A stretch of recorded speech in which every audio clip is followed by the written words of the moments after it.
তো হ্যালো বন্ধুরা, তো এটা আমার একটা নতুন ভিডিও।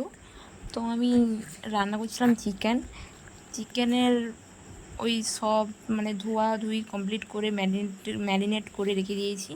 তারপর তেল দিয়ে ওই পেঁয়াজগুলো ভাজছি, পেঁয়াজ ভেজে আদা রসুন বাটা দিয়ে টমেটো দিয়ে তারপর ওই একটু হলুদ গুঁড়ো লঙ্কা গুঁড়ো দিয়ে জল ঢেলে দেবো বাস।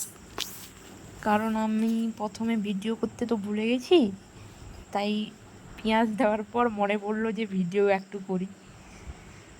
তো এই যে জল দিয়ে মশলা কষানো চলছে, তেলটা বেরিয়ে গেলে মাংস দিয়ে দেবো।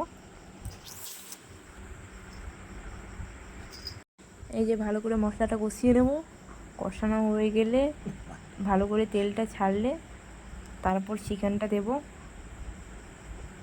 এই যে আলু টালু ভেজে নিয়েছি, একটু নিজেকে একটু পোস্ট দিয়ে দিলাম 2 হাত তুলে। এই যে তারপর চিকেনটা দিয়ে দেবো। চিকেনটা দেওয়ার পর ভালো করে কষবো, কষে দেখতে থাকো, কষতে থাকি আমি। একটা থালা চাপিয়ে দেবো বাস। এই যে থালা চাপিয়ে দিয়েছিলাম, এই ভালো করে চিকেনটা কষানো হচ্ছে, দেখতে থাকো। আবার একবার থালা চাপিয়ে দিলাম, থালা চাপানোর পর এই যে আবার খুলে দেখছি কতটা জল বেরিয়েছে। দেখেছো বন্ধুরা, অনেকটাই জল বেরিয়েছে। এবার যে ভালো করে কষানো হোক, এটা অনেকটা জল বেরিয়েছে তো তাই আবার একবার থালা চাপিয়ে দেবো ব্যাস। এরপর খোলা হলে জল তো অনেকটাই বেরিয়েছে, এটাকে ভালো করে মাপতে হবে এই জলটাকে। জল না মারলে এটা একটু অন্যরকম গন্ধ করবে। এই যে